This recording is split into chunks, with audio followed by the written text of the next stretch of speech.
পুজো করারও ঝামেলা নেই। তো স্নানটা করব, স্নান করে স্কিন কেয়ার করে তারপরে আমি ধূপকাঠি দিয়ে, ধূপকাঠি বলতে ঠাকুরকে না, তোমরা হয়তো ভাববে ঠাকুরকে ধূপকাঠি দিচ্ছি কেন, তো ঠাকুরকে না, ধূপকাঠিটা দিই আমি এই বাড়ির যে দাদু ঠাম আছে, তারপরে আমার শাশুড়ি মায়ের যে মা বাবা বা আমার শাশুড়ি মা সবাই মারা গেছেন।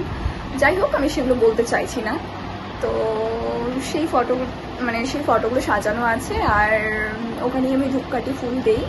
তো বর্তমানে ফুলটা দিচ্ছি না, কারণ শুনেছি যখন এরকম অসুখ চলে, অসুখ থাকলে নাকি ফুল গাছে হাত দিতে নেই। তো ফুল গাছে যেহেতু ফুল দিয়ে আমরা পুজো করি ঠাকুরের, যার জন্য কিন্তু ওই ফুল গাছে হাত দিতে নেই এই সময়। তো যাই হোক, 15 দিন মানতে হবে, আজকে 3 দিন হয়ে গেছে। আর 3 দিনে তো মেয়েরা শুদ্ধ হয়ে যায়, মানে দাদুর যে মেয়েরা আছে 3 মেয়ে, তারা শুদ্ধ হয়ে যাবে। অ্যান্ড আমাদের যেহেতু বংশে, তাই আমাদেরকে নাকি 15 দিন মানতে হবে, এই সময় নিরামিষ খেতে হয়, অনেক নিয়ম আছে। যাই হোক, এক একজনের এক এক নিয়ম, আর সেগুলো নিয়ে কথা বলছি না। তো এখন আমি স্নানটা করে আসি, স্নান করে স্কিন কেয়ার করে দিন আমি সেদ্ধ ভাতই করবো আজকে, বেশি কিছু করবো না, যদিও আমার শরীরটাও ভালো না। আর শরীর ভালো না জন্যে আমি বেশি কিছু রান্নাও করতে পারি না, এমনিও করতে পারি না। তো সেদ্ধ ভাতটা বসিয়ে দেবো, হয়ে যাবে, তারপরে আবার স্টার্ট করব। তো চলো স্নানটা করে আসি। এবার স্নান করব, আর আমার এই ভুটিয়া চেহারাটাকে ধুয়ে ফেলবো, মানে সিঁদুরটা ঘেটে গেছে কালকে। আমি না এখন গুঁড়ো সিঁদুরই পরছি। তো গুঁড়ো সিঁদুর আমি একটা আলাদা কৌটোর মধ্যে রেখেছি, যেটা আমি এখন পরছি, মানে এই অসুখটা কাটলে তারপরে আবার যে সিঁদুরের কৌটো থেকে আমি সিঁদুর পরতাম সেটা পরবো। তো অনেক নিয়ম আছে, কি করব, এখন মানতেই হবে। আর তারপরে তোমাদের সাথে দেখা হচ্ছে। তোমরা বাইরের ওয়েদারটা দেখো, কি মেঘলা, তো মেঘলা ওয়েদার। আর এই যে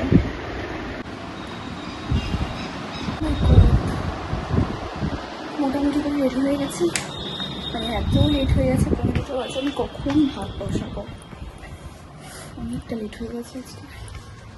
তাড়াতাড়ি করে নিচে যাবো এখন, নিচে গিয়ে টমেটো নিচে যাচ্ছি, তো নিচে গিয়ে এখন ভাত বসাবো, সেদ্ধ ভাত করবো, প্রেশারে বসিয়ে দেবো, তাড়াতাড়ি হয়ে যাবে। স্নান করলাম, কাপড় কাচলাম, বাথরুম পরিষ্কার করলাম, অনেক লেট হয়ে গেছে।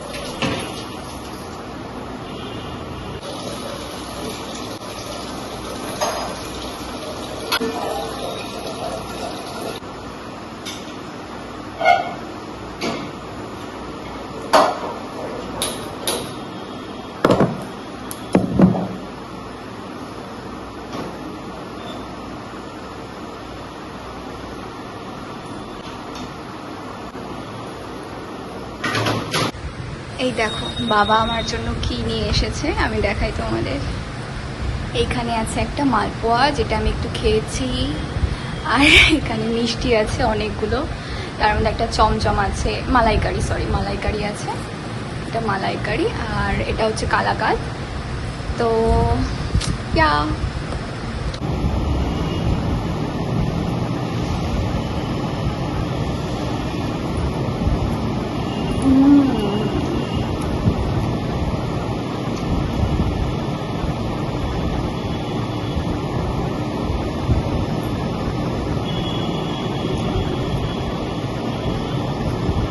মালপোয়া গরম আছে, খুব ভালো লাগছে খেতে। একটা খেলে যেমন পেট ভরে যাবে, আর ভাত খাওয়া যাবে না। ভাতটা বসিয়ে দিয়েছি, দুধও দিয়ে গেছে, তো দুধটা গরম বসিয়ে দিলাম, 2টো বাজতে যায়, এখনো ভাত হয়নি। ওকে, অনেক কাজ করলাম, একটু লেট হয়ে গেল।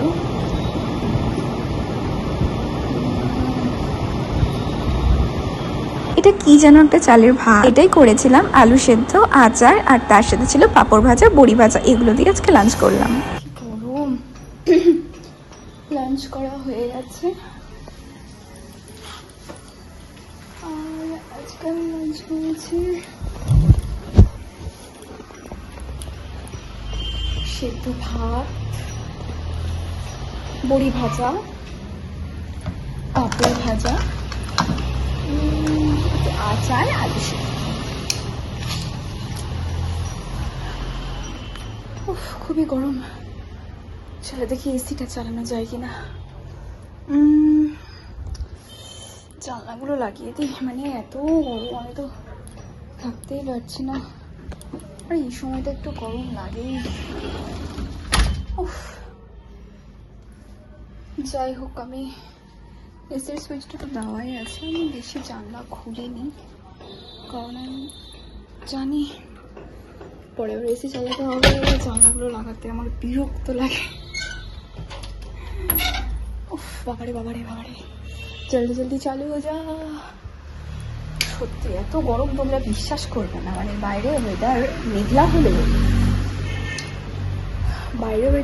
হলেও এত যে মানে গরম হতে পারে সেটা তো সত্যি তোমরা বিশ্বাস করবে না, যদি না তোমরা একবারে রুমটাতে থাকো।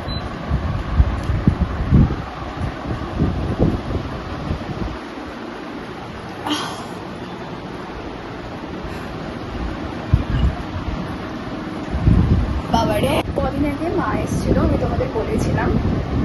তো মা যখন এসেছিল না, অনেকগুলো নারকেল নাড়ু নিয়ে এসেছিল, মানে এক বয়াম ভর্তি।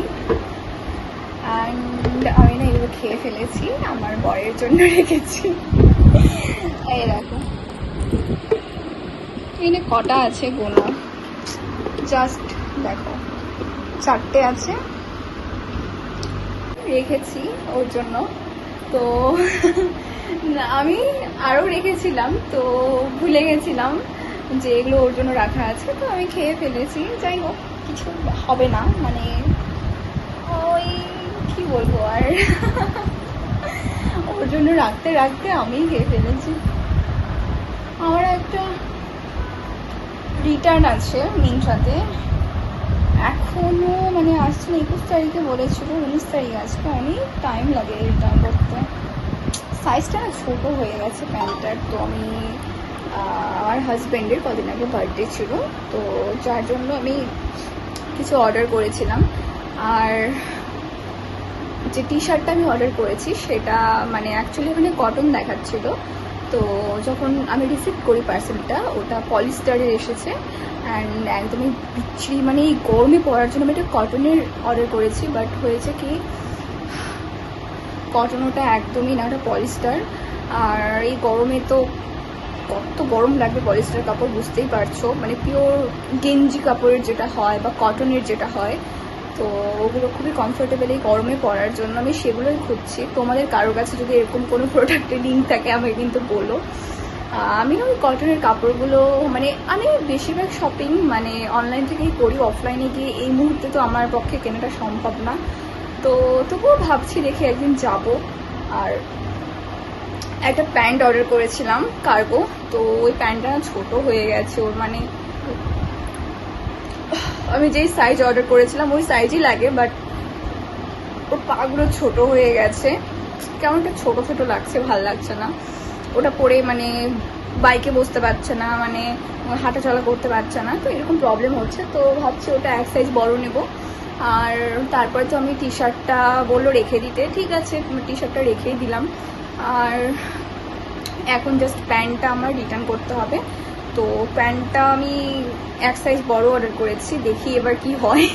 আমি ফার্স্ট টাইম মিন্ত্রা থেকে কোনো কাপড় অর্ডার করলাম, আর ফার্স্টেই আমার সাথে এরকমটা হয়ে গেল, আমার মনটা খারাপ হয়ে গেছে। যাই হোক, এখন খুব গরম।